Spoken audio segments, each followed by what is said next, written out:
Ajo që unë them shpeshherë në trajnimet që bëj, e mund shes 15 vite gabim.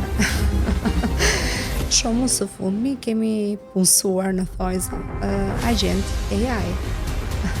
A ke pas në një moment gjatë sfidave ose vështirësive që ke mendu me heq dorë? Shumë moment. Nëse nuk e ke këtë më mindset si përmarrës, shumë shpejt del nga tregu ose ngelesh aty në vend. Po kërkon investimin tënd të radhës? Extra Real Estate të sjell prona ekskluzive nga Dubai drejt Evropës, të sigurta, të besueshme dhe të përshtatshme për ty. Extra Real Estate, investo me mend, jeto me stil. Do të ndërtosh brandin tënd personal dhe të shpërthesh në rrjetet sociale?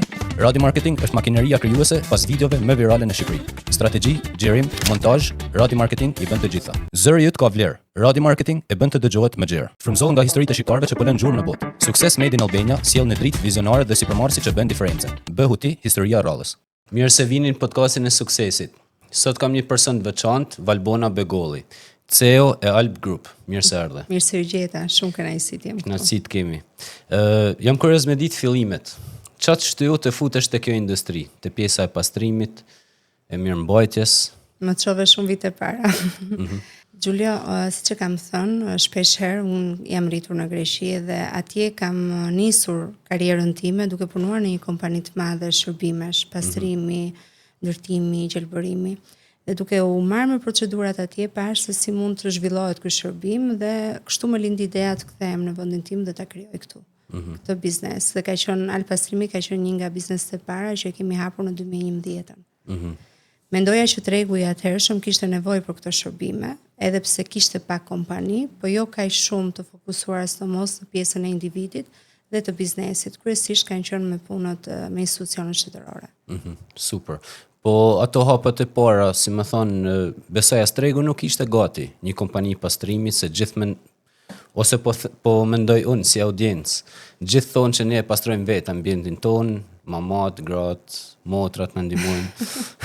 Pse më duhet me marrë një kompani që do më pastroj? Shumë e vërtet. Ishte një gjë e pakonceptueshme për atëherë, sidomos për ambientet familjare ose zyra ose ambientet vogla. Por duke qenë se thash unë kam studiuar teknologji dhe ekonomik, por mendova që ishte një nga shërbimet që kishte më shumë nevojë në atë periudhë dhe është një shërbim që gjithmonë do ketë nevojë, nuk është vetëm në atë kohë. Në atë kohë ka qenë më e vështirë, tani është bërë trend sepse pastërtia është një luks dhe në fillimet tona njerëzit nuk e kuptonin në rëndësinë që ka në biznes apo në familje, ka të bëjë me shëndetin dhe me mirëqenien.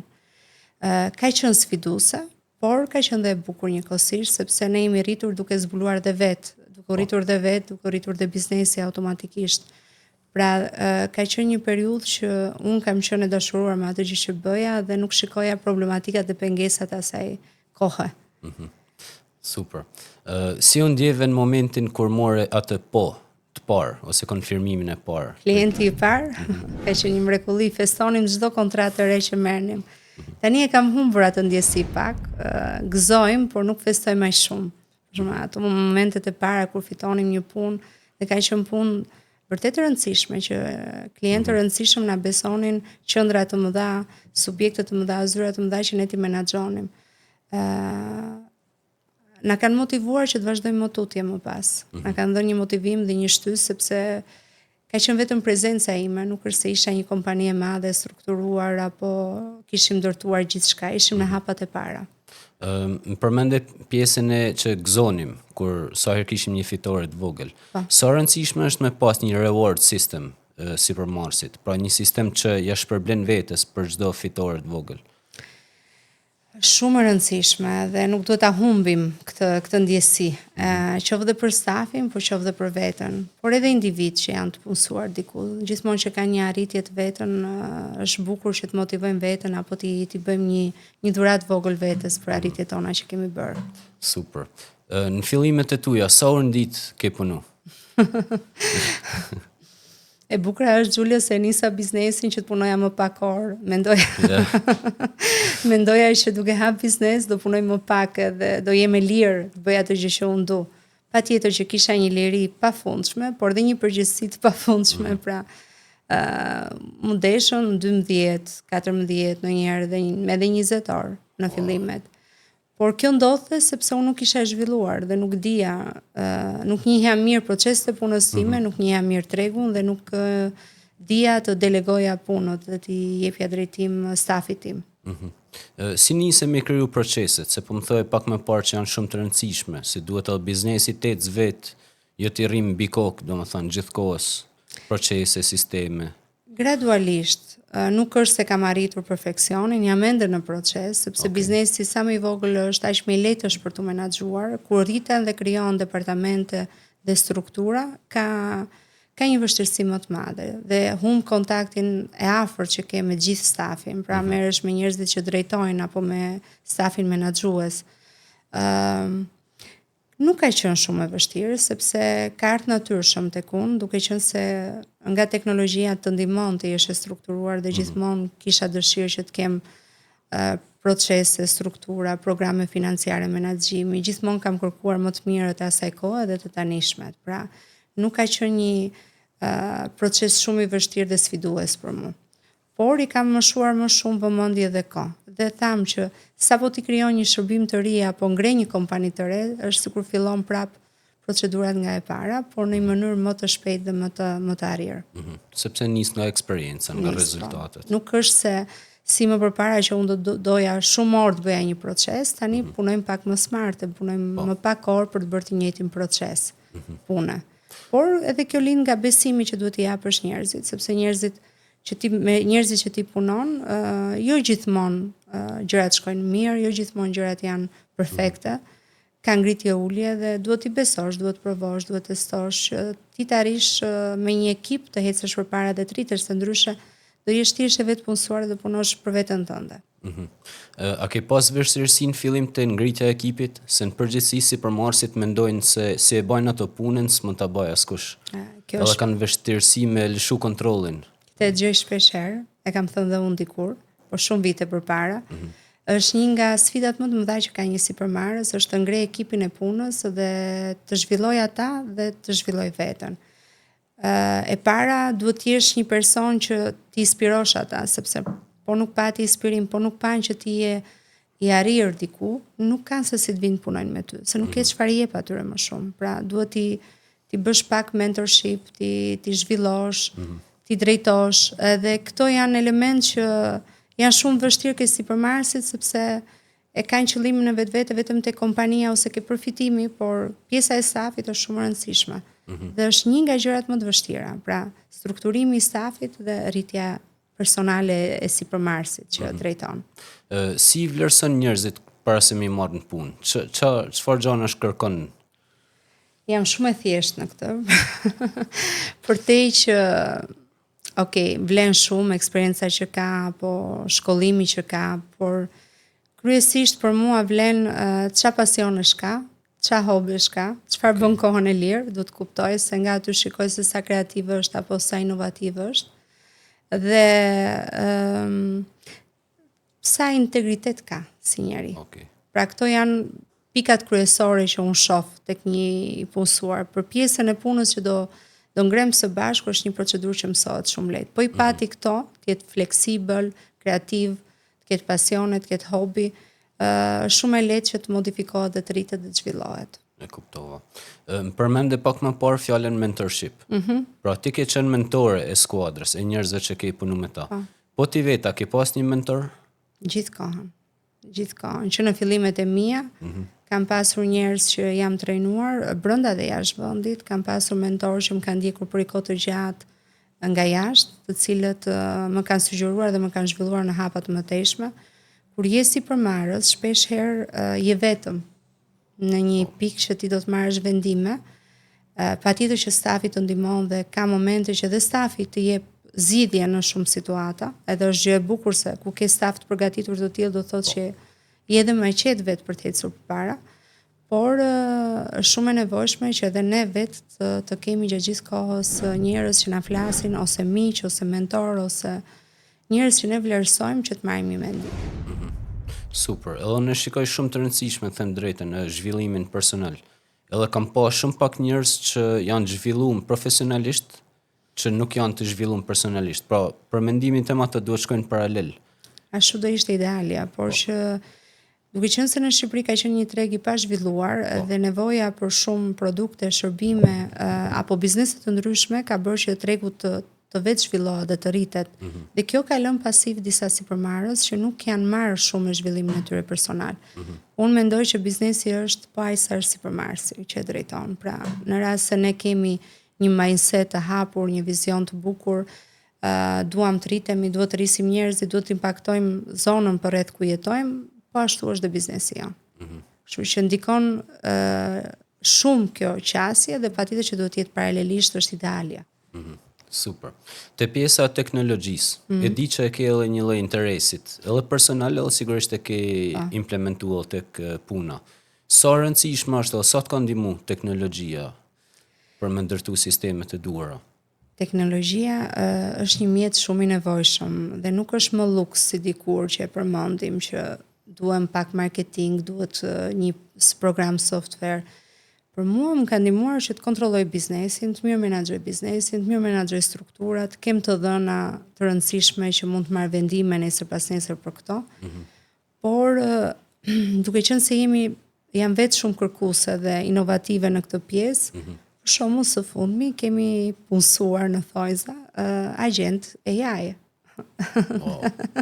Dhe kemi krijuar një sistem të tillë që stafi të jeti suportuar nga këto. Pra nuk zëvendësoj njerëzit, po i shkurton njerëzve që ne kemi të punësuar, stafit tonë që ne kemi të punësuar, i shkurtojmë procese që ato i bënin manuale dhe mund të kenë më shpejt rezultate dhe mund të merren me gjëra më interesante dhe më krijuese se sa të analizojnë të dhëna apo të kthejnë përgjigje klientëve apo të hedhin fatura në sistem. Pra, këto janë çështje që ne i kemi zgjidhur tashmë dhe për ne janë shumë të rëndësishme dhe trajnimet që ne zhvillojmë kanë fokus pra implementimin e AI në biznese, pra se shumë pak njerëz i përdorin. I shohim gjatë gjithë kohës në rrjetet sociale, në për reklama të ndryshme, por realisht bizneset akoma nuk i përdorin aplikacionet e AI, qoftë në prokurime, në marketing, në shitje, në financë, në logjistik, në shërbim klienti, në rekrutim të stafit të burimeve njerëzore. Pra janë disa procedura që nuk janë shumë larg, kanë ardhur, janë këtu dhe janë domosdoshmëri tashmë për të kursyer kohë stafit, por edhe kohë të biznesit. Të kuptova. Di që bani trajnime. Trajnoni njerëz të tjerë edhe nga ana profesionale, por edhe se si të rrisin biznesin vet. Një biznes pastrimi, po themi. Jo vetëm, kemi trajnuar edhe në industri të tjera, jo vetëm pastrimi. Pastrimi është një nga gjërat që ne dim ta bëjmë, por kur bëm biznes, mendoj që di të bësh gjitha llojet e bizneseve, thjesht zhvillohesh në produktin apo shërbimin përkatës. E kuptova. Në aspektin e pastrimit, tash do të bëj pyetje alla shqiptarshe. Pse trajnuani njerëz që nesër mas nesër mund të hapin një kompani që bëhet konkurrente me ju? Pse mos më marr gjithë tregun për vete?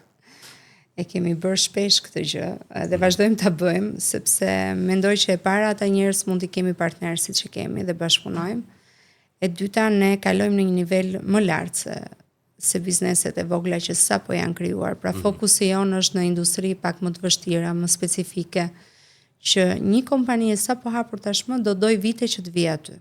Unë ja uroj dhe do doja shumë nga ato të bëhen, të rriten dhe të na kalojnë ne, patjetër që po, por ne kemi fokus tjetër, kemi fokus rajonin, kemi fokus tregun europian, pra e shikojmë mundësitë përtej Shqipërisë. Dhe sa më shumë të japim këtu dhe sa më shumë bizneset zhvillohen, aq më mirë është dhe për ne. Cilat janë vlerat që duhet ketë një lider, një udhëheqëse? Ka shumë gjëra. Ka shumë, është shumë e komplikuar. Mund të më thush top 3. Modestia është një nga gjërat. Modestia? Po. Pse? Sepse një lider modest di të udhëheqë gjithçka, pra arroganca dhe prepotenca i largon njerëzit dhe nuk i afron dhe nuk i mban dot afër. Patjetër që të ketë integritet. Këtë e kam thënë se integriteti nuk ka nevojë për rregulla, kur një njeri e ka, nuk ka nevojë të mësosh gjëra të vogla elementare, ka përgjegjësinë, ka. Dhe një nga gjërat e tjera kryesore është të jetë kurioz, të zhvillohet, të mësoj, të inovoj. Nuk mjafton se bëre këtë podcastin, po nesër çfarë do bësh? Dhe si do kalosh në një nivel tjetër. Pra, për mua e them shumë herë që të hapësh një biznes tani në këtë kohë, më duket shumë e thjeshtë, por është më e thjeshtë në fazën ku ja mund ta mbash dhe ta zhvillosh. Dhe gjatë gjithë kohës duhet inovosh. Pra, nëse nuk e ke këtë më mindset si sipërmarrës, shumë shpejt del nga tregu ose ngelesh aty në vend. Pra nuk zhvillohesh më shumë. Tash do të bëj pyetje personale. Je para pasqyrës. Edhe shef Valbonin para 20 viteve. Edhe ajo po shikon ty, sigurisht. Qa mendon se do thoshte ajo ty, duke të pasat një femër të arrirë, të suksesshme, me familje? E çuditshme kjo pyetje edhe vështirë. Është pyetja ime e preferume. Dhe nuk mi ke thënë pyetjet përpara. Jam dëshmitar. Çfarë do i thoja Valbonës? Nuk do ndryshoja ndonjë gjë. Çfarë do të thonte ajo ty? Domethënë kam dy pyetje. Ajo ty dhe ti asaj. Po. Ajo do më thoshte që t'isha kujdesur pak më shumë për veten. Okej. Në vitet më para, pra kisha lënë pak kohë vetes, sepse isha dedikuar në gjithçka tjetër për te vetes time. Kurse unë do i thoja që të punonte pak më smart. Okej. Pse ke punu shumë? Jo hard. Okej. Më smart në atë kohë, duhet kisha përdorur toolse më smart, më digjitale dhe në atë kohë. Pra, t'isha pak më ndryshe, jo e fokusuar vetëm tek biznesi, po dilja dhe për rreth, kisha dhe network më të gjerë, edhe më herët se sa tani, sepse tashmë jam 15 vite biznese dhe zuam ne diku do shihesh me njerëz të ndryshëm, por në atë kohë kisha dalë më shumë nga rrethi im. Duke nis këtu te networku, sa e rëndësishëm është për një sipërmarrës? Sepse në përgjithësi ne si sipërmarrës në fillimet tona kemi atë tendencën me u izolu nga njerëzit. Ta mbajmë idem për vetë. Po, ta mbajmë kështu me këthetra. Mos të tregojmë se na i marrin tjerët. Është shumë e rëndësishme. Është një nga elementet kryesore të zhvillimit tonë dhe të zhvillimit të biznesit. Pra, së pari duhet jo të na njohë vetëm familja, do të na njohë rrethi jon shoqëror, miqësor, pastaj ta njohë qyteti, pastaj ta njohë qytetet e tjera dhe përtej asaj të kalojmë në nivele edhe për një treg më të hapur, se tashmë teknologjia ka avancuar shumë dhe ne kemi mundësi me qenë prezent dhe në tregje të tjera dhe pa qenë aty fizikisht. Kështu që është një nga elementet kryesor, por edhe ajo do masën e vet, pra jo dhe të abuzohet në këtë pikë, sepse duhet ndar koha dhe duhet balancuar, është ai mesi i artë nëpërmjet biznesit, familjes dhe punës. Pikërisht do e vazhdoj. Si e menaxhon kohën ndërmjet biznesit edhe familjes? Nuk jam superwoman. Okej. Është e vështirë ta bësh këtë gjë. Ka momente që e kalon atë cakun, ka momente që puna të merr më shumë kohë, ka momente që familja të merr më shumë kohë. Përpiqem, duke qenë se një nga elementet që një menaxher ka, një drejtues është menaxhoj kohën dhe unë sa më shumë kalojnë vitet, aq më shumë kuptoj që koha është shumë e shtrenjtë. Në fjalë është një nga gjërat më të shtrenjta që ne kemi. Asgjë tjetër s'ka vlerë përtej kohës, pra. Edhe përpiqem të jap prioritete gjërave dhe ta balancoj, të marr kohë dhe për vete së pari, se unë harroja të merrja kohë për vete në vitet që kanë kaluar dhe për familjen dhe për punën. Dhe të ndaj prioritetet. Thash, nuk është perfekte, ka momente që gjithmonë kjo kalon balanca nga një anë në një anë tjetër, është si ato fëmijët që kur ka nevojë ai që është pak më i dobët i jep më shumë vëmendje, ai që është më i fortë që s'ka nevojë për ty e le që të vazhdoj të eci përpara. E njëjta gjë bën dhe këtë balancën. Por që kjo ka qenë prap një nga pikat më të vështira. Cila është këshilla më e mirë që ke marrë? Edhe personalisht, por edhe në biznes. Kam marrë shumë dhe kam pas fatin që gjatë rrugtimit tim kam takuar njerëz shumë të rëndësishëm që nuk kam patur interesa drejt për drejt për mua dhe më kanë dhënë këshilla shumë të vyshme, qoftë për biznesin, qoftë për jetën. Po, për biznesin është e rëndësishme që të ruash feminilitetin, mos kthehesh si një burr në biznes, po ti je një femër në biznes. Për mua kjo është shumë e rëndësishme tashmë. Dikur nuk e kuptoja rolin dhe rëndësinë e kësaj gjëje. Kurse çfarë këshille kam dhënë unë më tat apo edhe nga ana personale dhe profesionale. Po kjo i përmbledh të dyja, mendoj. Pastaj zhvillimi është një gjë që unë e kam këtë, nuk është diçka që fokusi në gjërat që ditë bësh më mirë. Okej. Përqendrohesh në atë gjë që ditë bësh më mirë, të japësh më të mirën aty dhe të shkëlqesh. Për atë këshillën e parë jam shumë dakord, sepse e kam ndjegjuar shumë si problematik, sidomos nga femrat në karrierë ose në biznes, sidomos në biznes, më thënë drejtën, sepse mendojnë që duhesh me marrë disa karakteristika mashkullore për me ecë përpara. Jo. Jemi shumë të zonja kështu si jemi, duhet të ruajmë këtë feminitet, forcën nuk ka nevojë ta tregojmë në paraqitje apo në zë. Secili unë mendoj që qoftë dhe meshkujt dhe femrat, ata që janë sipërmarrës i kanë të cilësi vetë natyrshëm. Po. Dhe nuk ka nevojë që të bëhemi të ngjashëm. Patjetër që vlerësoj burrat në sipërmarrje sepse janë le të themi janë më shumë aleat me njëri tjetrin, dinë të mbrojnë njëri tjetrin, dinë të bashkëpunojnë më shumë edhe më shpejt.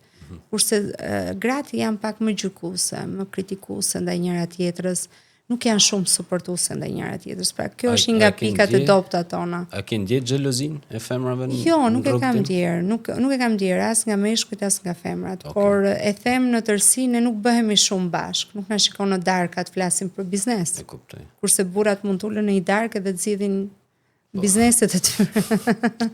Vërtet. Kurse gratë e kanë më të vështirë sepse fokusohen ke gjithë gjërat e tjera dhe nuk japin prioritet kësaj gjëje. Dhe nuk mblidhen dhe të investojnë kohë ke njëra tjetra për të bashkëpunuar dhe për të investuar në biznes. Sa rëndësishme është të mësosh të thuash jo? Është shumë e rëndësishme dhe shumë e vështirë sërish për ta bërë. Okay. Kam qenë një person që thoja po. Dhe më dash shumë kohë të thoja jo për shumë gjëra dhe mendova që është një vlerë e shtuar të dish të thuash jo në punë që nuk mund t'i bësh, në bashkëpunime që nuk mund të futesh, në marrëdhënie njerëzore, në gjithçka, në shoqëri, në familje. Pra, nëse ti lejon të gjithëve t'i thuash po, nuk arrin humb veten. Dhe nuk e karakter, mendoj. Pra, duhet kemi disa limite ndaj tjerëve dhe ndaj vetes, pra për të kuptuar që deri këtu jemi ne. Dhe duhet dhënë kohë vetes tënde për të marrë vendimet e duhura. Super. Jam kurioz me ditë sa a lexon apo si në çfarë formesh zhvillohesh vazhdimisht? Më përpara zhvillohesha shumë nëpërmjet trajnimeve të ndryshme. Ka qenë një periudhë që kisha një etje të jashtëzakonshme për të trajnuar, për të qenë prezente gjatë gjithë kohës. Dhe i kam provuar shumë trajnime, qoftë nga vendi jon, qoftë dhe jashtë vendit, që janë motivuese, zhvilluese, praktike. Tashmë ndjek edhe trajnime online. Por lexoj dhe libra shumë, lexoj, kur kam kohë të lirë lexoj, shoh podcast të ndryshme jashtë, edhe shqiptare, që janë pak që më frymëzojnë, po ka vërtet edhe këtu gjëra interesante. Dhe kjo ka qenë mënyra e vetë zhvillimit, po kryesisht kanë qenë trajnimet. Valbona, si mendon se mund të zhvillohet edhe përmirësohet edhe me tej, industria e pastrimit, edhe mirëmbajtjes së objekteve në Shqipëri? Patjetër që ka tregët për përmirësim dhe për zhvillim, gjithashtu edhe këtu nëpërmjet inovacionit, robotikës, pajisjeve me teknologji që shkurtojnë procese stafit. Pra stafi mos punojë shumë në punën me forcën dhe me fuqinë e vet, po të punojë nëpërmjet pajisjeve dhe detergjenteve inovativ, materialeve inovative, kështu që tregu ka vend për përmirësim dhe ka vend për zhvillim gjatë gjithë kohës. Edhe ne vetë jemi në një proces të tillë që duhet evoluojmë komplet kompaninë. Por ne jemi në 3 industri, është industria e hotelëri turizmit, të trajnimeve, kështu që duke zhvilluar tregun ne mendojmë që zhvillojmë dhe veten edhe përmirësojmë shërbimet tona. Jemi një treg edhe inovativ, le dua ta them, se gjithmonë gjykojmë sipërmarrësit, qoftë në industrinë e hotelëri turizmit apo në bizneset në tërësi. Kemi arritur shumë për kaq pak kohë, mendoj. Jemi pak dhe vlerësues ndaj gjërave që kemi bërë dhe jemi inovator, ne përqasim trendet shumë shpejt. Ajo që dua të them është që do doj kohën e vet ky proces që të ketë një qëndrueshmëri dhe një stabilitet. Sepse gjë kemi futur në procese më standarde, qoftë me fiskalizimet, qoftë me programet financiare apo me deklarimet që bëhen për gjithë stafet. Kështu që janë procese sipër në zhvillim. Mendoj që kemi arritur shumë për kaq pak kohë, edhe jemi një treg që nuk kemi një diversifikim shumë të madh nga Europa. Ka biznese këtu shumë të zhvilluara, shumë inovative, që nuk duhet ja heq këtë merit që unë i takoj, shoh, janë klient, janë bashkëpunëtor, janë miq. Europa nuk ka një diferencë të madhe. Thjesht kanë ligje, kanë struktura, kanë programe financimi më shumë, kanë mbështetje, kanë lehtësira në biznes që edhe ne ndoshta do na vinë pak na pak. Super. Te pjesa e turizmit. Po. Çfarë mendon se duhet bëjnë kompanitë që janë turizëm për me u përmirësu? Turizmi pati një zhvillim tek ne. Qoftë nga marketingu që është bërë në tërësi si vend, por edhe nga Shqipëria ishte një vend i pa eksploruar dhe i pa zhvilluar. U bën shumë investime, kanë ardhur shumë brende ndërkombëtare, ne punojmë me brende të njohura, por pati një çedim në shërbim. Dhe kohët e fundit është ndjerë dhe është diskutuar goxha, jo vetëm për fajin e industrisë, por për shumë aktorë. Pra janë shumë aktorë që ndikojnë në këtë problematik, qoftë infrastruktura, qoftë kompanitë që merren me marketing, qoftë kompanitë që merren me shërbimet, gjithçka. Pra, dhe mendoj që kjo i dha një reflektim tregut për të përmirësuar dhe për të zhvilluar. E di frikrat që kanë sipërmarrësit sepse thonë unë do të trajnoj stafin, edhe e di kostot e tyre që janë shumë të larta sepse kanë bërë investimet, kanë bërë gjithçka. Por kjo do vi si rrjedhoi tashmë qoftë me hapjen e negociatave Bashkimit Evropian, mund të ketë programe suportuese që stafi të trajnohet një pjesë nga grandet e Europës, një pjesë nga sipërmarrësit. Kjo do rrisë standardin, por nga ana tjetër mungojnë dhe modelet e sipërmarrjes, në modelet e profesioneve në turizëm. Pra, kemi vitet e fundit që janë bërë pak njohur shefat e kuzhinës, po menaxherët e sallave ende nuk janë shumë të njohur, apo menaxherët e hoteleve që janë një nga profesionet më të rëndësishme, vinë menaxherë të përgjithshëm të huaj, pra nuk ka patur një kulturë të mëparshme tek ne. Dhe duke ardhur gjithë të brendet, tregu formalizohet, krijohet një qëndrueshmëri dhe gjithë aktorët po bëjnë, po reflektojnë dhe po ndikojnë për ta përmirësuar këtë gjë. Pra duhet të gjithë nga pak të vëjmë një gur në këtë për të ndërtuar një shërbim më të mirë apo një standardizim. Nga ana tjetër, unë jam marrë shumë edhe me bujtinat, edhe me guest house ose agrobiznese në gjithë Shqipërinë dhe mendoj që është një turizëm më autentik shqiptar, i cili tregon drejt për drejt kulturën, traditën, kulinarin ton dhe duke ruajtur edhe këto si element shumë të rëndësishëm në turizëm, po krijojmë një turizëm pak më alternativ, që mund të jetë gjatë gjithë vitit, mund të ketë turistë më të përzgjedhur dhe gradualisht mendoj që do kemi një turist më të mirë në Shqipëri, jo thjesht turist që vjen këtu sepse është lirë, sepse nuk ka një standard shumë të lartë etj. Kemi shumë cilësi pozitive, vetë si vend kemi një mirëpritje fantastike që e bëjmë natyrshëm këtë gjë. E bëjmë kudo dhe kemi si historik. Por përmirësimin e këtyre dhe ruajtjen e traditës dhe kulturës tonë do na bëj unik në Ballkan dhe në rajon, mendoj. Super. Kthehemi pak edhe një herë te pjesa e mënyrës se si ti mendon si lidere. Si marr vendimet për me bë zgjerimet, se vazhdimisht kam kuptuar që ti je personi që ke idenë e re. Por si e proceson mendimin, domethënë, si janë nis, ç'a mendon pikat e para, domethënë kronologjinë e zhvillimit një projekti të ri. Idetë lindin aty ku ti s'ta pret. Nuk është se lindin në zër gjithkohon, duke nejtur para kompjuterit. Dhe nuk jam njëri që rri gjithkohon në zër. Rri për të kontrolluar procese apo për të drejtuar disa gjëra, apo për të zhvilluar projekte të reja. Si lindin? Lind nga një mbledhje që mund bëhet me grupin e punës, si me personat e ngushtë që punoj, japin mendime, krijon debate, lindin diskutime, ka debate që ngrihen zërat, sepse nuk janë gati ta përqasin këtë gjë. Dhe sa më shumë debat ketë kjo gjëja, aq më shumë interesante është për mua, sepse kuptoj që është një ide që sjell ndryshim. Kam shpesh ide të tilla, mund t'i dëgjoj dhe mund t'i inspirohem dhe nga jashtë, nga kompani të ndryshme që unë ndjek që janë lidera botëror në fushën time. Përpiqem ti imitoj, jo ti kopjoj, po ti imitoj, të marr një sens të asaj gjëje që ata bëjnë dhe ta sjell në një formë pak më inovative tek ne, se nuk shpikim ne gjë, i kanë shpikur të tjerë para nesh. Ne përpiqemi të bëjmë më të mirën dhe ta përshtasim realitetin që ne jetojmë këtu. Dhe ka shpesh nevojë. Nuk krijohet me njëherë ideja, bëhet një përplasje e parë, kalojmë në raundin e dytë, hidhen prapë mendime, diskutime dhe gjersa merr një formë të qartë gjëja dhe pastaj fillon në implementimin, ndahen detyrat dhe përgjegjësitë për secilin që do merret me këtë pjesë, sepse tashmë punohet në grup, nuk mund ta marrë një person për gjithçka. Valbona, di që ke studiu në shkollë profesionale për IT. Pa. Por një gjoj më shpesh këtë shprehen që kam lënë shkollën, që thënë si për marsit, për me ndjek ëndrrën teme. Sa të kanë ndihmu njohëritë që ke marrë në shkollë? A i ke apliku në biznes? Po, të dyja shkollat, kam bërë dhe ekonomikun më pas që patjetër që ka ndikuar dhe ajo, IT-ja të strukturon mendimin, të jep një ide të qartë ku do të shkosh, si do të shkosh.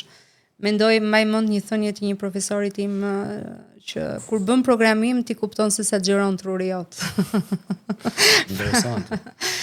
Dhe shpesh na bënte teste apo provime me libra të hapur. Hapni libra dhe lexoni. Shikoni thoshte që kopjoni me pak fjalë. Ne nuk arrinim, ata që nuk kishin lexuar nuk arrinin as kopjonin sepse nuk dinin në cilën faqe ishte përgjigja. Kështu që ka qenë njerëz të zgjuar dhe vërtet inspirues dhe interesant. Kam qenë në një klasë që shumica kanë qenë djem, pak vajza ishin atë kohë në programim. Futa me idenë që ishte ardhmja, më pas kuptova, e mbarova, por kuptova që unë nuk jam një individ që mund të ri para një kompjuteri gjatë gjithë kohës, të programoj apo të jap si thua, të jap zgjidhje vetëm nëpërmjet kompjuterit, më mungonte kontakti me njerëzit dhe kështu që u fokusova më shumë në marketing edhe unë dhe në zhvillimin e biznesit kryesisht. Super. Nëse do ktheheshe pas në kohë në fillimet e biznesit, çfarë do ndryshoje? Përveç se the që do bëja smart work më shumë. A do ndryshoje në gjë apo je, si më thon, po themi falënderuese për eksperiencat, për vështirësitë? Jam falënderuese se ka qenë një rrugtim i vështirë dhe i bukur njëkohësisht. Mendoj që nuk do hiqja shumë gjëra nga ajo pjesë sepse ajo më ka bërë kjo që jam këtu sot. Mendoj që po të hiqja diçka nuk do isha kjo që jam sot. Mendoj që jam më me realitet.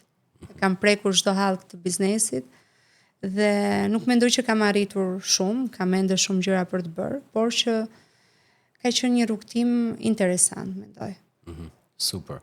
Di që trajnon femra që të bëhen sipërmarrëse, që të vazhdojnë karrierën e tyre, bën projekte të ndryshme etj.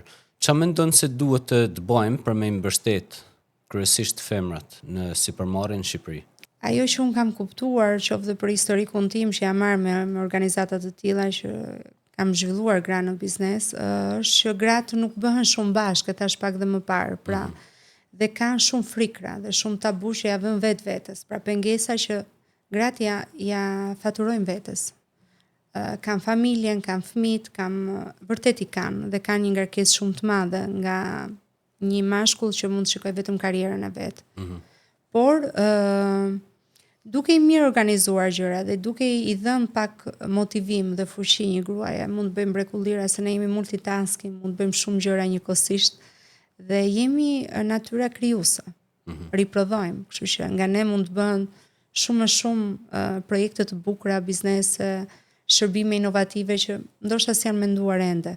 Ajo që po përpiqem të bëj nëpërmjet akademisë është një program ku gruaja udhëheq, ta vë gruan në plan të parë, të udhëheqë veten, të udhëheqë familjen e saj, të krijojë biznesin e saj, të jetë pavarur, të besojë tek vetja, të krijojë networkun, të ketë një grup mbështetës që këta njerëz do ta ndihmojnë në hapat e para të saj të biznesit. Pastaj mendoj që gratë kur arrin që fitojnë sigurinë janë të pandalueshme më pas. Nuk besoj që ka njëri që i kufizon rreth rritjes, dijes dhe një lirie që i bën më të përgjegjshme. Flas për një liri që të krijon më shumë përgjegjshmëri, jo një liri që të shkatron dhe të nxjerr larg nga gjithë gjërat që ti ke krijuar dhe ke bërë. Të kuptoj. E ke nisë nga zero, sot je në një nivel tjetër. Po. Çfarë është Leko për ty? Duam është një mjet i rëndësishëm, por nuk është gjithçka. Okej. E ndjoj shpesh nga të rritë që thonë që nuk kam mundësi financiare që të bëj biznes. Asu nuk e kam patur në ato fillime. Ose më saktë nuk e kam kërkuar nga familjarët e mi për ta bërë këtë gjë. Niset nga gjëra shumë të thjeshta dhe të vogla. Dal në dal ti krijon stabilitetin tënd dhe zhvillohesh dhe në kohën e sotme ka shumë kompeticione startupesh, ka financime që japin për startupet. Ka mundësi që ti ta nisësh dhe me pak lek, ashtu siç e kam nisur dhe unë. Por patjetër që leku është një nga gjërat që ti të jep fuqi, të jep mundësi për të bërë gjëra, qoftë dhe për të ndihmuar njerëzit. Nëse nuk je ekonomikisht e fortë, nuk ke mundësi të ndihmosh askënd rreth rrotull. Qoftë dhe familjarët e tu. E kuptoj. Është shumë i rëndësishëm si komponent, por më i rëndësishëm është që ne të fillojmë diçka dhe të bëjmë diçka qoftë dhe me pak mundësi sa kemi dhe me njohuritë që kemi, sepse njohuritë mund na krijojnë shumë para. Parat vet nuk riprodhohen vet, po s'patëm njohuri. Njoh njerëz shumë të rëndësishëm që kanë mundësi financiare dhe nuk dinë ku të investojnë, nuk dinë të riprodhojnë. Dhe në ana tjetër shoh njerëz që janë shumë krijues, kreativ, që kanë shumë ide interesante, por nuk kanë mundësi për financim. Ne po përpiqemi të bëjmë bashkë këto grupime njerëzish që të lidhen me njëri tjetrin dhe mund të zhvillohen përtej, por është duam, është fuqi. Për startupet, do kisha dëshirë me dhënë një këshill, por nëpërmjet teje. A është më thjesht që një startup të shesi një ide, edhe gjej financim, apo ta bëjë një stereotip i herë, pastaj ta kërkoj një financim? Shoh shumë trende të tilla që ka startupe që ekzistojnë në treg vetëm për të marrë financime. Fiks, pranoj. Dhe nuk më duket ide e mirë, sepse biznesi duhet të krijojë vet stereotipin e vet, fillojë të prodhojë. Pastaj mund të marrë financim. Patjetër që edhe biznes të mëdha ka nevojë për financime, dhe financimi është gjithkohë nevojshëm në rast se ti rritesh dhe zhvillohesh aty. Por mendoj që e dyta është më e rëndësishme. Pra startupet duhet të fokusohen të jenë të qëndrueshme. Dhe të fokusohen se sa humbin kohë në kompeticione të ndryshme mund të prodhojnë vetë ato të ardhura duke shitur qoftë shërbimet që ato bëjnë apo produktet që prodhojnë. Mendoj që fokusi do të jetë aty. Unë kështu e kam krijuar, nuk kam patur ndonjë financim apo ndonjë grant në atë periudhë. Nuk them se janë të këqija grandet, por jo që gjithkohë të jeti fokusuar aty. Unë shoh shumë startupe në treg që janë fokusuar vetëm te grandet. Dhe bëhen pak pasiv pastaj dhe nuk luftojnë për të ndërtuar atë gjë që duan dhe qëndrojnë aty stabil. Pikërisht se unë kam pasi problematik. Prandaj them që vetëm i shikoj në për kompeticione, po asnjë lloj shërbimi, asnjë lloj gjoje. Tashin fund startup IT apo kompani inovative që edhe trendi i startupeve në Shqipëri është çdo lloj biznesi, po startup jashtë do thotë një biznes që ka një rritje shumë të shpejtë. Po. Fiks. Tek ne është çdo lloj biznesi që fillon nga e para, por nuk është kështu. Terminologjia është e ndryshme për biznese që kanë një rritje dhe kanë një avancim shumë të madh, sidomos biznese që janë në teknologji. Kuptova. Për lekun të pyeta. Po suksesi. Nuk e kam raportin shumë të mirë. Ashtu ë? Mos më thuaj që din me bë lek, po s'din me i rrit lekt. Investoj sërish. Okej. Për lekun tregove. Po suksesi, mas gjithë këtyre punëve, mas gjithë këtyre zgjerimeve, produkte, trajnime, njerëz të tjerë që i keni ngrit. Çfarë është suksesi tamam fundit për ty? Është të jesh mirë me veten. Të jesh në paqe me veten. Të dish çfarë do dhe të dish si ta kalosh kohën tënde më të shtrejtë me njerëzit që ti do. Ky është suksesi në fund ditës. Pra, vetë biznesi është një mjet për të arritur gjërat dhe dëshirat që ti do. Nuk është gjithçka aty. Pra, nuk jam e lidhur me bizneset si mund të jem e pandashme me to. E mendoj si një gjë që është një mjet pune që unë duhet të arrij objektivat e mia, pra të arrij ëndrat e mia, dëshirat e mia, të eksploroj botën, të jetoj gjëra të bukura, pra është një mjet. Suksesi është të jesh e qetë me veten tënde, me gjërat që ke bërë, edhe të jesh mirë me të kesh njerëz rreth rrotull që të duan dhe i do. Super. Dhe të kesh shëndet mirë, se tham që është gjëra më e rëndësishme. Sepse nëse ne smuremi duke bërë biznes, çfarë vlerë ka? Duke u stresuar gjithë kohës për gjëra që janë pa rëndësishme. Kuptoj. Me sa shikoj, trurja të dhe mindseti jetë është gjithmonë në të ardhmen. Sa të vështirë ke me jetu në të tashmen? Kjo është një pjesë shumë e vështirë. Se më dukesh person shumë vizionar, edhe si vizionar e gjithmonë what's next step, adin. nuk qetësohem ndonjëherë. E arrit diçka dhe më po çfarë kam më tutje, çfarë do bëjmë më tej? Kam njerëz si Rigersi dhe të tjerë Që t'ulin që më ulin me këmbë tokë, të nqetësoj pak, qëndro këtu, por përpiqem të jetoj edhe në tashmen, se është e pamundur të jem gjithkohë në të ardhmen dhe kam filluar këto vitet e fundit të jetoj më shumë në tashmen.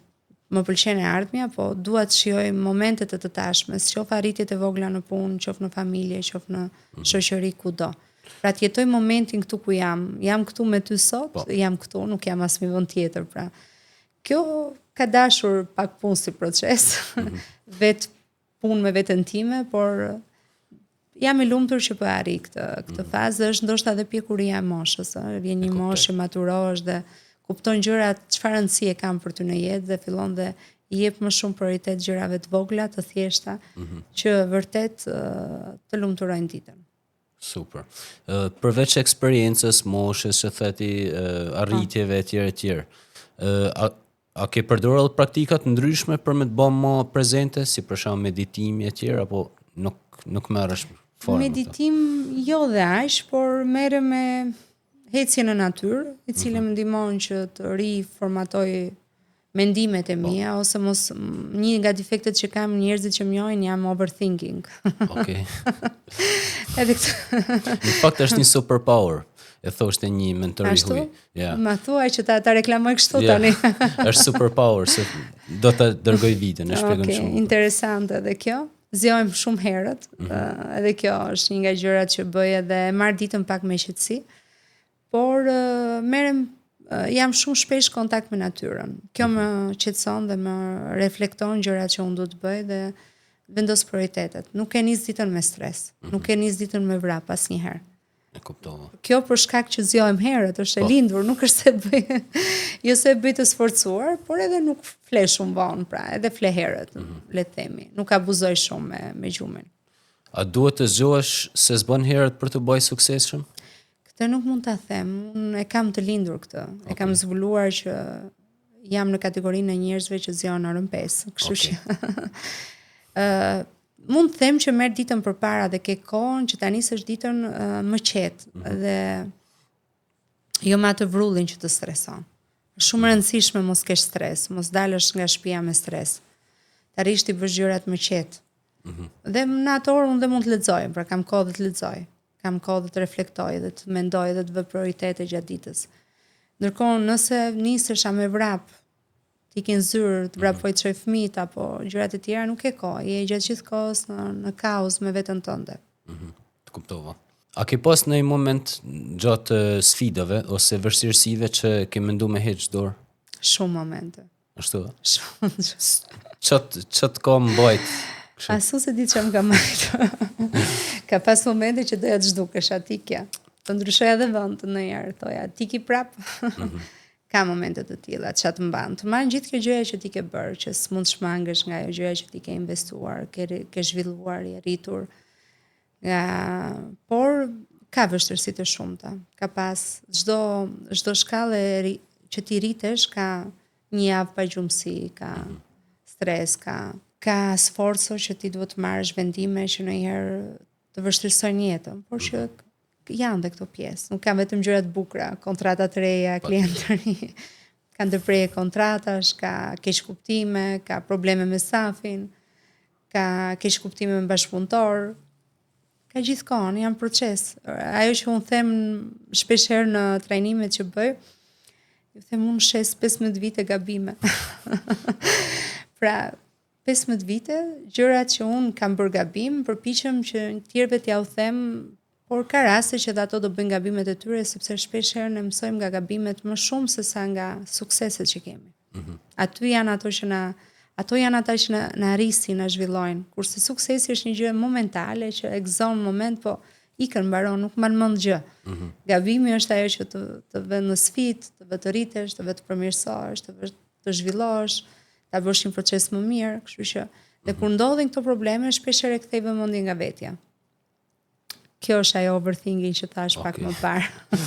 Që mendoj çka kam bërë unë gabim, mos duhet ta bëja ndryshe këtë gjë, mos duhet ta kisha komunikuar ndryshe këtë mënyrë, kështu që ato janë që na arrisin. por jo vetëm biznes, vetë jeta ka momente të vogla lumturie, nuk është sfidë, është një garë me veten.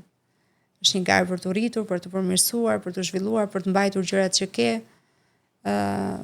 Janë momente të vogla që na bëjnë të lumtur. Pjesa tjetër është një sfidë e vazhdueshme. Super. Valbona, nëse çdo trajnim që ti ke edhe ke regjistru, edhe ke bë, domethënë fizikisht. Nëse çdo proces që ke kriju do zhdukej. Nëse çdo sistem që ke kriju derisa do zhdukej. Nëse libri që e të shkruajt ndoshta s'do publikohet akoma. Cila është këshilla që ti do I lije një sipërmarrësit?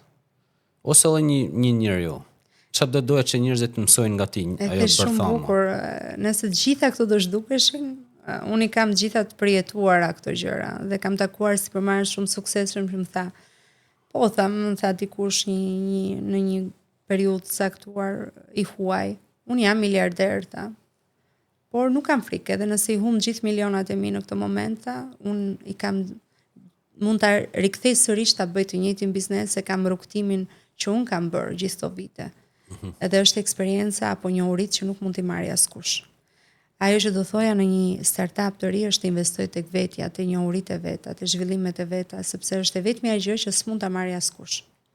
As mund të kopjoj, as mund t'i vjedhi ato mendime, as mund të bëj gjëra të ngjashme me ty, pra është rrugtimi jot.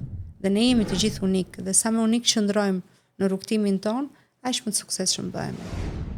Di që e të shkruajt një libër. Po, Si së lolle herë më I përnesh, se thojmë nesh këta. Trajnime, kompani, partnerë tjerë. Pse e të shkruajt një libër? Edhe për kë është? për zonjat është, edhe për të rinjtë, për të rejat, por kryesisht për gratë. Po shkruaj rrugtimin tim se gratë janë më delikate, duan shumë vërtetime, kanë shumë pasiguri, overthinking shumë herë, dhe dua t'i them disa teknika që unë kam bërë gjatë gjithë rrugtimit tim dhe si kam mbledhur ato për mua. Dhe këtë e jap në bazuar në trajnimet që bëj dhe në gjithë eksperiencën e këtyre viteve, do nxjerr disa elementë të rëndësishëm për t'ia dhënë atyre për ta patur, për t'u referuar, por qoftë dhe në aspektin familjar dhe në aspektin e gruas në tërësi dhe të gruas në sipërmarrje. Mendoj që mund të jetë një gjë e vogël që mund t'i ndihmojë ato në të ardhmen, pra gra që udhëheqin, që ti referohen her pas here kur ka nevojë për të gjetur kurajën dhe për të vazhduar më tej, për të patur dhe ato një rrugtim që ato duan. Në bazë të suksesit se cili do të arrijë, se suksesi nuk është I njëjtë për çdo kënd, pra ka njerëz shumë thjesht që unë I quaj të suksesshëm. Kanë arrit gjëra që qetësinë e tyre, shëndetin e tyre, kanë fëmijë të mirë, kështu që janë suksesshëm në llojin e vet. Pra, ajo që dua t'i jap grave është një sugjerim, se unë jam askush që t'i jap këshilla, po t'i jap atë eksperiencën time dhe çdo kush që mund gjej veten aty mund të ndajë të njëjta mendime dhe mund të marrë një motivim të vogël për të vazhduar më tej. Super. Edhe një pyetje e fundit. Shikoj që një person I strukturuar, të paktën kështu si e shefon nga jashtë. Sepse me siguri ti nga vetja duhet të jesh autokritike, do thush ç'a mund të bëj më mirë tjerë. Shumë. Besoj që disiplinën e ke shumë të mirë, edhe nuk mbështetesh tek motivimi. Sepse motivimi bjen her pas here dhe nuk është diçka reliable, domethënë diçka E qëndrueshme. Po në fundit çfarë është ajo që të motivon çdo ditë për me bë këtë që bën? Ka gjëra të ndryshme që motivojnë. Thash që motivimi vjen aty ku ti se pret. Disiplinën e kam të krijuar. Jam tip që jam marrë me sportin, me natyrën, me hiking, me pasione të ndryshme, me pikturë, me muzikë. Këto janë elementë që ty të pasqyrojnë dhe të motivojnë, por më pas vjen nga gjëra më të thjeshta që mund të ndodhin gjatë ditës. Një kontakt me një shoqe, një takim me një klient interesant, një komunikim me stafin që mund të jetë ndryshe, pra vjen nga element shumë të thjeshtë. Nuk mendoj që ka një shpikje që të vi motivimi.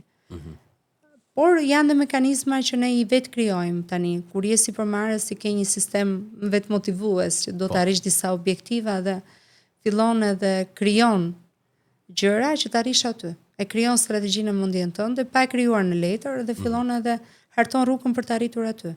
gjen personat e duhur, gjen kontaktet e duhura, fillon edhe ngre këtë strategjinë e famshme, të padukshme, e cila të motivon dhe të jep një forcë më shumë. Super.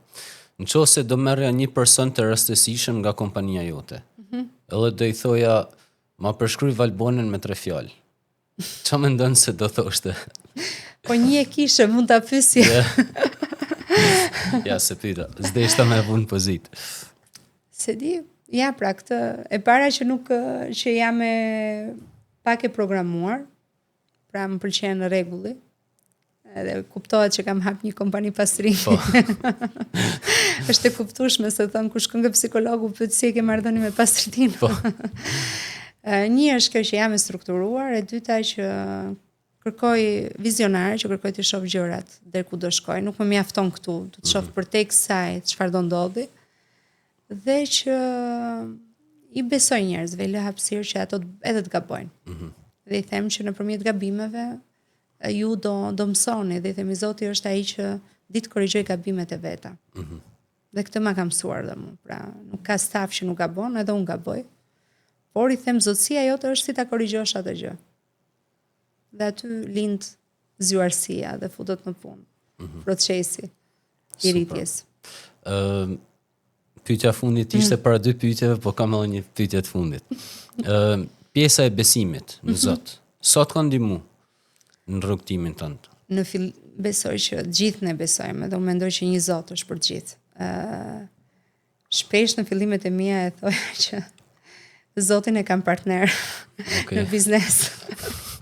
Ose humbjen e kam në xhep, thoja, kur bëja hapat në biznes, e thoja shpesh herë. Ka qenë një besim I fortë që ndihmon edhe shpesh, jo vetëm në momentet vështira e thrasin, por edhe në momentet të lumtura, sa aty kam frikë më shumë, them drejtën. Në momentet vështira gjithë ne thrasim Zotin dhe lutemi, por në momentet e bukura e harrojmë. Harrojmë gjithçka. Harrojmë dhe si kemi arrit aty. Edhe aty është një moment shumë I mirë që unë distancohem dhe reflektoj dhe mendoj edhe kam ato lutjet e mia personale, kontaktin tim drejt për drejt me Zotin. Super. Valbona, shumë faleminderit. Ishte kënaqësi me mësu prej teje. Faleminderit. Hajde prap. Do vim për librin. Yes. Shumë faleminderit. Po shikoj edhe atë rrugtimin në Instagram që ke punuar shumë me çfarë? Me kilet. Me kilet e Po, sa mirë. Tash po e humba veten sa kohë. Ja ke bërë dhurat vetes? E marr spesifikisht me peshën apo? Ja marr shumë kohë. Kam 3 vite që merrem me palestër, me sport, me edhe më përpara kam qenë mbas lindjes së tretë bëra mbi peshë. Edhe pastaj nuk po bija dot më. Valbona, po sa e vështirë është që të ruash këto balansat, me rritjen e fëmijëve, karriera, biznesi. Në fundit edhe grua në shtëpi se ndonjë punë normalisht do ta bësh, do gatuash, edhe bashkëshortët duna të kohën e tyre, si ja ke dal? Thash dhe pak më parë, nuk është e lehtë. Është përpiqem të jem njeri I balancuar, por shpesh herë anoj nga një anë në anën tjetër. Dhe ajo që më bën që të arrit I bëj këto është vendosja e prioriteteve. Pra ja prioritet gjërave që janë më të rëndësishme. Kur jam në punë, jam në punë, kur jam në shtëpi, jam e fokusuar aty. Ka raste që devijon, sidomos në fillimet e mia telefoni nuk pushonte, por që tani unë edhe kur shoh njerëz që përgjigjen gjatë gjithë kohës telefonit, mendoj që janë njerëz të paorganizuar. Pa strukturuar në biznes flas. Duke qenë se jam sipërmarrëse, gjëja kryesore që unë do të bëj është menaxhimi I kohës në të gjitha elementet. Kështu që mendoj që ja dalim. Nuk ne gratë kemi disa superfuqi që mund të arrijmë gjërat, mund të bëjmë mrekullira kur duam. Patjetër që kam patur suportin e bashortit, familjarëve të mi, por që në shumicën e rasteve duhet gjërat I prekësh vetë, I bësh vetë, dhe është e pamundur që mua më duket sfidë sot, rritja e fëmijëve, aq më tepër kur ke shumë angazhime të tjera, më duket sikur kohën që neve shpenzojmë në punë, në biznes apo duke u marrë me aktivitete të tjera, u marrin fëmijëve. A ke ti ndonjë peng? Patjetër që kam, dhe kam ndjerë dhe me djalin e madh ku largua jashtë me shkollim, ndjeva të bëshllëkun ose sa isha marrë me të ndjeja të pendesën, sa kohë I kam ofruar e tjerë. Por mendoj që shembulli më i mirë që ne japim është mënyra se si ata rriten, duke parë prindrit që punojnë, përpiqen të zhvillohen dhe fëmijët bëhen më suportues në këtë pjesë dhe marrin disa iniciativa shumë interesante në jetë, kështu që ne nuk duhet thjesht të jemi aty të përkëdhelim, që është e rëndësishme kjo pjesë, por është dhe pjesa tjetër që t'i bëjmë pak më të pavarur, më independent ndaj gjërave që duan të bëjnë. Kam qenë aty për sportet e tyre, për hobet e tyre, për pasionet e tyre, dhe ka një program të mbushur me gjërat që ato duan të bëjnë. Ka pat momenti që kam munguar, patjetër, sepse kam qenë udhëtime apo jashtë vendit në proceset e punës time, por kam kompensuar momente tjera. Edhe asnjëherë kjo gjëja është një nga gjërat që ti asnjëherë nuk e di e ke bërë shumë mirë apo ke bërë keq. Nuk ka një mas. Nuk ka një mas, prindërimi, le të themi, por aq sa kam parë element, janë fëmijë që të suportojnë, janë fëmijë që të kuptojnë lodhjen që ti ke. Edhe nuk janë shumë të llastuar fëmijët e mi. Çfarë të kanë mësuar fëmijët ty? Më kanë mësuar shumë gjëra, më kanë mësuar që se si unë të stopoj kur më merr vrulli i madh dhe shkoj më shumë në të ardhmen se sa në të tashmen. Më ka mësuar që më kanë sfiduar shpeshherë. Më kanë sfiduar, kanë bërë gjëra shumë interesante që unë nuk i prisja që do i bënin fëmijët e mi. Por patjetër që duan dhe hera herës që ti jesh aty, ti motivosh, ti japësh, ti thuash cilat janë rrugët që duan zgjedhin dhe ata ta zgjedhin vetë rrugën, pa ja treguar ti rrugën e tyre. Pra kjo është ajo që përpiqem të bëj me ta. Por më e rëndësishme edhe e them shpesh herë është që nuk i kam llastuar shumë. Në fakt kjo është gjë e mirë. Është një formë disipline. Se di është e mirë edhe keq. Thuhet në libra që nëse do që të rrisësh fëmijë të mirë, në thonjza në mënyrë figurative, mos ja ndaj shkopin nga kurrizi në formën e disiplinës. Dhe në fakt më shumë se asnjëherë tjetër mendoj që fëmijët sot duhet rriten në këtë lloj forme, pa u llastuar. Unë jam rritur ashtu se kam pasur mamën gjyshen shumë autoritare në këtë pikë. Unë nuk kam qenë aq autoritare në familje, por që do s'do ti e kap veten që i përsërit gjërat që ato të kanë për ty ndonjëherë dhe shikon që ata duhet sistemojnë vetë gjërat e veta, patjetër që i gatuaj Alia aty, por që e ngrojnë vetë gjellën dhe han. Që kur shkoj unë në një shtëpi më thon mami do pish një kafe ose duan të lehtësojnë gjëra dhe procese. Për fat mirë kam pas fëmijë mirë them, që nuk më kanë rënduar në këtë pikë, edhe më kanë suportuar, edhe kam patur ndihmë dhe nga bashkëshorti në këtë pikë. Aty të shkojmë te bashkëshorti. A bëhemi dot neve, ja dalim dot vetëm me të gjitha, apo na duhet patjetër edhe ndihma e bashkëshortit? Në familje duhet patjetër ndihma. Në biznes po, patjetër. Çdo individ mund t'ja dalë vetë jetë i suksesshëm dhe të arrijë gjërat që do të bëj. Në familje gjërat janë reciproke dhe duhet një balancim dhe aty. Që jo gjithmonë është i barabartë, por përpiqemi të arrijmë atë më të mirën e mundshme dhe kam qenë me fat në këtë pikë sepse kam patur një mbështetje shumë të madhe. Pra nuk do kisha arritur të bëja gjëra nëse s'do kisha suportin dhe mbështetjen e familjes. Si ja ke thënë faleminderit? Se disim duket kështu sikur, okay, në rregull, e bëre dhe kaq. Është e vërtet. Përpiqesh ndonjëherë me gjëra të vogla t'ia thuash, por ndonjëherë edhe harrojmë. T'ja themi.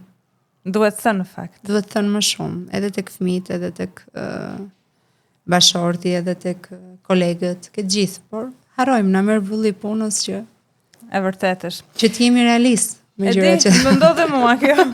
Nëse do të kërkoja për shembull të kujtoje një moment të vështirë që ke kaluar, por jo të më thuash momentin, atë e di vetëm ti, por dua të më përshkruash me një, ku diun, me natyrën, me stuhin, me kam një momente të vështira kam kaluar shumë. Ndoshta edhe jo shumë vështira, se mund vinë tjera më të vështira në të ardhmen që nuk e dim, por që shpresojmë që jo. Shpresojmë që jo. E lidh me një rast real që më ka ndodhur me natyrën. Kam qenë me një kolegën time shumë të ngushtë që punojmë bashkë, duke ecur në rrugë kryesore dhe na ndodh një stuhi e madhe. Dhe nuk po shihnim asgjë, po ecim rrugë dhe nuk dukesh asgjë dhe po rrinim aty. Dhe Tina, që është kolegja, thotë ndalojmë në një cep që jemi safe edhe kur ndaloj stuhia të kalojmë. Natyra ime nuk është ashtu. Nuk dëgjova Tinën në atë rast, e ndes makinën dhe heci dal na dal nëpërmjet stuhisë, që mund të ishte e rrezikshme, por sa po kaluam 100 metra më tutje ishte diell. Wow. Dhe ne po qëndronim poshtë një reke të madhe, e cila po shkarkonte në atë moment breshër, shi, stuhi. Dhe Po të qenë fiks kombinim edhe me. Edhe ishte kombinim perfekt që tash wow, si unë nuk qëndrova aty, nuk vazhdova, do stoponte në një moment, por këtë e ka marrë si leksion dhe në jetë që në momente shumë të vështira, njeriu nuk duhet të stopojë. Duhet heci përpara. Dhe nuk duhet të mendoj që çfarë më ndodhi, pse më ka ndodhur vetëm mua.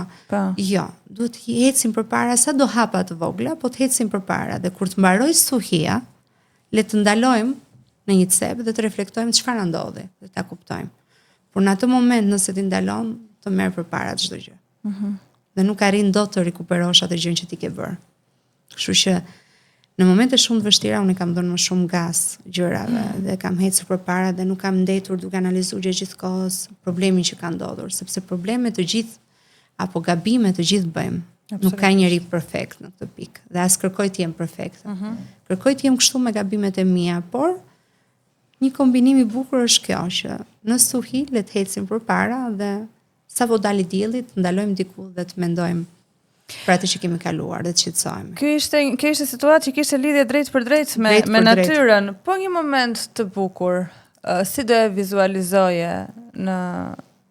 Për mua është mali, më jep qetësi dhe reflektim, pra është ajo ngjitja në mal, lartësia. Në kohë me diell apo kur koha është pak e vrentur? Jo, në kohë me diell. Në kohë me diell të ngjitesh në majt malit dhe të shikosh atë pamjen e mahnitshme që është. Çfarë mendon aty? Aty mendoj që gjithçka arrihet. Gjithçka është e mundur nëse ti e dëshiron. Pra fuqia jote mendore jep forcë dhe të jep energji që ti mund të arrish gjithçka që dëshiron. Në kaq pak pyetje më ka dhënë shumë mesazhe. Edhe shumë njerëz që do e ndjekin këtë podcast do marrin edhe një kështu motivim free nga Valbona. Uroj. Do ndalem pak tek marrëdhënia jote me vllain, me Rigersin. Ne e kishim të ftuar para disa kohësh, duket si përveç se marrëdhënia brenda familjes, asnjëherë mos bëj biznes me tëndin. E kemi thënë. Thot populli, por që kësaj radhe duket që është një komunikim i mirë, i shëndetshëm dhe çdo gjë ka ecur përpara. Asnjëherë gjërat nuk janë ashtu si duket. Okej, duket thash. Duket thash. Si do ta përshkruaje marrëdhënien me Rigersin? Me natyrë prap? Po do duash me natyrë, pse jo? Si duash ti, si ta duash ti. Është një marrëdhënie, ai e tha shumë bukur dhe hera parë që ndjova dhe një deklaratë nga ti dhe falenderoj publikisht. Por njerëzit që na njohin nga afër e dinë, patjetër që ne duhemi shumë, kuptohemi shumë. Ndonjëherë themi të njëjta gjëra në forma të ndryshme. E mendoj si një marrëdhënie që plotësojmë njëri tjetrin dhe ai më sill me këmbë tok shpesh herë dhe më bën të kuptoj realitetin. Unë e çoj në re në vizione për pak më afatgjata. Dhe është një kombinim real që i cili ka patur uljet e ngritjet e veta, ka patur dhe debate, por gjithsa e kemi kaluar në këto 15 vite, mendoj që nuk besoj që krizat më të mëdha i kemi kaluar të dy së bashku, dhe është një gjë që ka harmoni tashmë, sepse kemi kuptuar dhe rolet e secilit dhe pozicionet e secilit. Nuk është bukur të punosh me familjen, në rastin tonë nuk është se e zgjodhëm, ndodhi natyrshëm në një mënyrë organike, por nga ana tjetër ke besueshmëri më shumë, ke njëri Shqip. Mendon që ai aty do bëj maksimumin siç do bëja edhe unë për ta. Tani unë kam bërë një test të shkurtër, ku do të përgjigjesh me një fjali ose me një fjalë si të duash ti, por sa më shkurt se do e presim për reels. Okej. Çfarë të bën të lumtur çdo ditë? Gjërat e vogla të përditshme. Rutina ime. Frika më e madhe që ke. Fëmijët mos mësojnë gjë. Cili është mësimi më i rëndësishëm që i ke dhënë ose i jep vazhdimisht miqve dhe familjarëve? Nuk jap më mësime. si ta them këtë, nuk jap mundësime kështu njerëzve, vetëm njerëz që më pyesin mund t'i them një mendim nëpërmjet punës time. Pra, gjërat që unë bëj, njerëzit mësojnë nëpërmjet rrugtimit tim. Ju gratë si përmarrë se më dukeni shumë të forta, sikur s'keni atë anën emocionale. Jo, e kemi shumë Çfarë të prek më shumë emocionalisht? Gjëra shumë personale. Veten si grua, si do ta përshkruaje me një fjalë? Në dukje të fortë, por shumë të brisht në brendësi, ndonjëherë e zgjuar po edhe naive njëkohësisht. Dhe kërkuese, por edhe tolerante. Pra, një miksim i çuditshëm le të themi të gjërave. Forca më e madhe Që kam unë apo që gjej? Fuqia e mendimit. Çfarë të bën të qash? Mund të them dhe kujtime nga fëmijëria, ndonjëherë, ose gjërave që nuk kam jetuar. Gjërat që nuk kam jetuar më saktë. Çfarë të rikthen gjithmonë buzëqeshjen? E kam kështu si të veshur buzëqeshjen shpeshherë. Është një mbrojtje, them një mbrojtje ndaj frikrave, ndaj pafuqive që mund të kemi. Ma rikthejnë arritjet e vogla. Vesi më i keq sipas teje që mund të ketë një njeri. Të mos merret me veten e vet, mos japi rëndësi shëndetit vet. Po virtyte më i lartë që mund të ketë njeriu? Të bëj gjërat që do me dashuri. Thonë që në Shqipëri është rritur numri i turistëve, Shqipëria një ndër destinacionet më të kërkuara, madje edhe Maldive dhe Karaibe, domethënë kur neve kështu, se ne s'kemi infrastrukturë ndërkohë. Pikërisht e thash dhe pak më parë, është rritur në krahasim siç ka qenë dhe turizmi ka qenë okazional në Shqipëri, ka qenë rastësor, nuk është se ka qenë një turizëm me një strategji të caktuar dhe me një standard të caktuar. Kemi pas turista që kanë ardhur për të eksploruar, sepse Shqipëria është e lirë, sepse Shqipëria është një destinacion i papar, ende i pa eksploruar.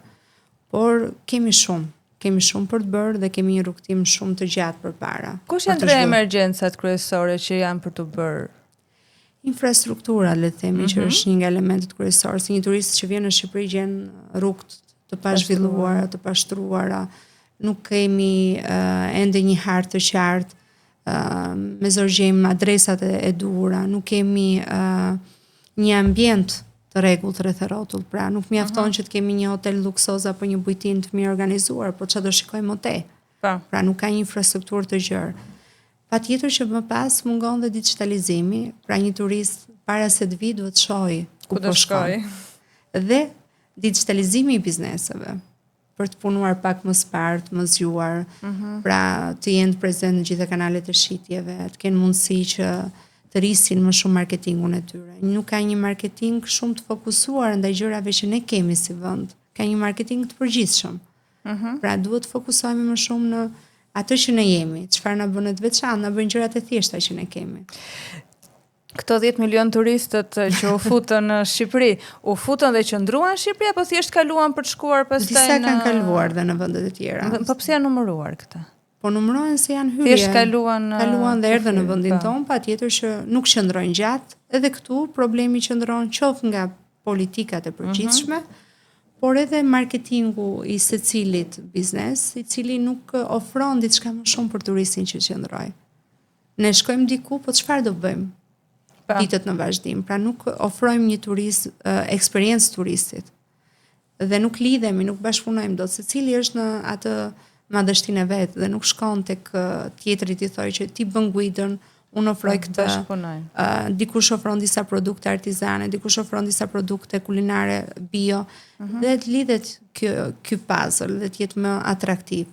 Ndërsa rezortet e mëdha duhet të ofrojnë eksperjenca më të mëdha për turistët që të qëndrojnë aty, jo vetëm relaksin, duhet të kenë siç kanë rezortet e mëdha në përballë që ofrojnë shumë sporte, shumë pasione, hobe, aktivitete, kreativitete. Unë mbaj mend që në fillim të sezonit këtë vit po numëroheshin shtretërit. Kemi kaq kapacitete, dëgjoja nëpër lajme, flisnin portalet. E kemi ne kapacitetet për të mbajtur kaq shumë? Kapacitete kemi dhe kemi investime ndoshta edhe më shumë se sa është kërkesa aktuale. Dhe është mirë që po bëhet. Patjetër që do të jetë me një plan dhe kjo gjëja. Por kemi mungesa të tjera të rëndësishme si gjetja e stafit, mirë menaxhimi i stafit, sepse edhe në këtë industri nuk kemi patur një historik njerëz që kanë punuar vite në turizëm. Turizmi është një nga elementet më delikat që ne mund kemi. Dhe ata dhe më aty ku mund të shpresoj më shumë, se në Aty turizëm edhe në nëse agrobiznes, investojmë, edhe në agrobiznes, edhe kthimi i të rinjve në agrobiznes është shumë interesant, pra në prodhimet vendase, në produktet vendase shqiptare. Ata mund të jenë ambasador shumë të mirë të brendeve shqiptare në përbot, pra duhet dhënë më shumë fokus në këtë element. Të ndalemi pak te hotelet. Nga numri i yjeve, si ta përcaktojmë pastërtinë? Do me thënë një hotel me 5 yje është xizi i pastër, ndërsa një me 3 mund të ketë edhe një dyshe me palar? Jo, nuk është kështu, nuk ka lidhje kjo. Standardi ka të bëjë në gjithë në tërsinë, okupacion, dhomat që kanë, matësinë e restorantit, matën shumë element, që nga mënyra se si hapet dera dhe mbyllet ka të bëjë me standardin që vendosen yjet. Ne si natyrë, si popull, jemi të pastër, le të themi. Nuk është se lëm shumë për të dëshiruar. Patjetër që ka nevojë për përmirësim, po e kemi si natyrë këtë gjë. Mikun e presim mirë, pra e kemi të trashëguar këtë element. Ajo që them që mungon certifikimi i hoteleve dhe është një nga gjërat që duhet mbar më shumë seriozisht, që njerëzit ta kuptojnë që po shkojnë për një hotel me 5 yje, të gjejnë standardet e 5 yjeve, se ka të yje që i vendosin vetë. Kush? Sipërmarrësit që kanë hotele. Sipas dëshirës. Po, s'ka pasur një kriter matje, është vendosur një ligj i ri, por nuk janë marrë sërish. Edhe të quhen dhe emrat përkatës, kush është hotel, kush është bujtin, kush është guest house, kush është agrobiznes, të ndahet klasifikimi i këtyre për të kuptuar që ku po shkon turisti, të ditë çfarë do presi. Dhe patjetër shërbimet dhe eksperienca do të jenë të lidhura me këtë gjë që ofrohet. Aktualisht kemi një ngjarje sapo ka ndodhur para pak kohësh, shembja e bujtinave në Theth. Si e shikon këtë? E dëmtoi kjo turizmin apo është një hap përpara një zhvillimi më të madh? Mu më vjen keq për ato që janë shëmbur, se mendoj që janë investime që janë hedhur kot, por shteti këtu ka qenë që mund t'i ndalonte para se të bëheshin këto investime. Mendoj që do e ndihmojnë turizmin në tërësi, sepse është një hap përpara, pra mos mbulimi i zonave që janë kulturore ose trashëgimi që nuk duhen mbuluar apo nuk duhen betonizuar, por këto janë politika më të mëdha. Unë merrem me politika më të vogla, unë merrem me projekte të cilat ndihmojnë bizneset të zhvillohen, të digitalizohen, të punojnë më smart dhe të krijojnë standarde në qëndrueshmërinë e shërbimit. Nëse ka diçka në bizneset shqiptare që është për të përgëzuar, po flas vetëm për fushën e turizmit. Çfarë do të cilësoje më? Që këtu ja vlen, po. Ka shumë gjëra, sepse kanë riskuar shumë, kanë investuar shumë ndër vite, dhe është një sektor shumë i vështirë. Por nuk mund t'i gjykojmë kaq ashpër që sipërmarrësit këtë ose punonjësit këtë. Të dy palët jemi në përpjekje për të zhvilluar dhe është një periudhë që është tranzicion dhe ne ende nuk kemi arritur në një qëndrueshmëri. Pse është i rëndësishëm trajnimi i stafit, Valbona? Është trajnimi dhe i vetë sipërmarrësve shumë i rëndësishëm, që të kuptojmë. Dhe pjesa më e vështirë, unë e kam nisur nga trajnimi i stafit dhe kam përfunduar në trajnimin e sipërmarrësve, sepse kuptova që nivelet e larta është më vështirë për të ndryshuar mindsetin se stafi. Stafi për mua është shumë i thjeshtë dhe i menaxhueshëm në trajnim, sepse janë njerëz që do mësojnë një procedurë të re, do mësojnë një shërbim të ri, do mësojnë një metodë të re. Por pjesa më e vështirë janë sipërmarrësit. Pra ne duhet të kuptojmë që së pari ata vetë duhet zhvillojnë veten, jo të gjithë kanë mbaruar hoteleri turizëm, jo të gjithë kanë mbaruar ekonomi biznes, kështu që edhe nuk mjafton vetëm aty, se nuk mjaftojnë shkollat, mjafton të shkolla. Do ishim bërë gjithë, pra është një gjatë gjithë jetës ne duhet të mësojmë dhe duhet të zhvillohemi. Dhe këtu duhet ndryshoj, pra aspekti sipërmarrjes, pastaj i stafit. I stafi është shumë i thjeshtë, nëse kemi sipërmarrës që mendojnë që nëse i trajnoj këto njerëz do ikin nga unë, do shkojnë diku tjetër, dakor, do kemi në gjithë trekun staf të trajnuar. Gjë më e çuditshme që ke dëgjuar nga një sipërmarrës? Kam dëgjuar shumë gjëra, po. Ajo që të ka bërë më shumë përshtypje. Shikoj, sipërmarrësit kanë leadershipe të ndryshme, edhe nuk mund t'i gjykoj, secili në vetvete ka një mënyrë menaxhimi. Unë vetëm kur shoh mindset-e jo të mbyllura, aty mund të largohem dhe nuk vazhdoj më diskutimin. Pra, ku shoh njerëz që janë që nuk ndryshojnë zakonet e tyre, nuk ndryshojnë mënyrën për të zhvilluar dhe i qëndrojnë besnik edhe shpeshher i vën fajin gjithçka që na rrethon përveç vetes. Ka ndodhur. Pra kjo është një nga elementet që unë e shoh shpesh, që e ka faj stafi, e ka faj politika, e ka faj infrastruktura. Po ndërkohë ne edhe ja them shpesh, le të merremi me veten tonë këtu. Çfarë mund të bëjmë ne, ndryshojmë ne këtu në aspektin tonë, pastaj le të kalojmë në nivele të tjera. Kështu me takt çdo gjë. Përpiqem. Tani te digitalizimi i sipërmarrjeve.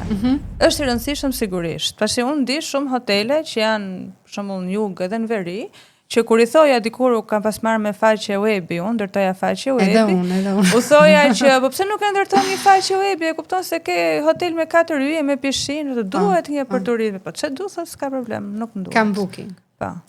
Booking u fuqizua shumë në këto vitet e fundit në Shqipëri, por po ashtu ka dhe probleme shumë në menaxhim dhe në kostot që ata kanë. E mira është ajo që do i thoja gjithëve është 2 mjete i kemi pothuajse falas, jo falas, po pra paguan domenë dhe mirëmbajtje, por është një është webi dhe një është emaili. Këtu i kemi tonat që mund t'i menaxhojmë dhe nëse dim t'i punojmë mirë këto, mund të kemi rezervime direkt nga webi. Po, kjo është shumë e rëndësishme. Pse nuk e bëjnë? Po sepse nuk e kuptojnë. Është një gjë që është pak më avancuar dhe ajo që kam parë në gjithë Shqipërinë ku bëjmë trajnime, qoftë në përbujtina apo në hotele, vazhdojnë e shesin, po me mënyrën si kanë qenë më përpara. Po të shikosh ke bujtina që kanë qenë me 5 dhoma dhe tani janë bërë rezorte me 100 dhoma, ato shesin po njësoj. Mënyra e punës nuk mund të jetë njësoj. Pra, nëse kompania rritet, do të rriten dhe kapacitetet që mund ta menaxhosh, nuk mund të jetë e njëjta formë si ke punuar për 5 dhoma më parë. Dhe një nga justifikimet që më thojnë është nuk kemi rrugë, dhe unë i them, po si u rritet u bët kështu deri tani pa rrugë.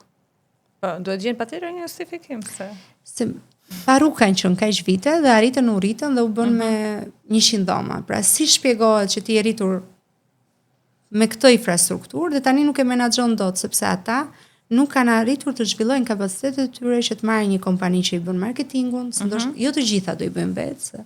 Prandaj ekzistojnë shërbimet dhe janë shumë të vlefshme në këtë industri, shërbimet që ofrohen për industrinë.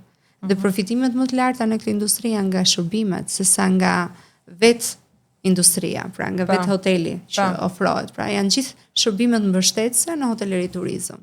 Shumë faleminderit. Faleminderit.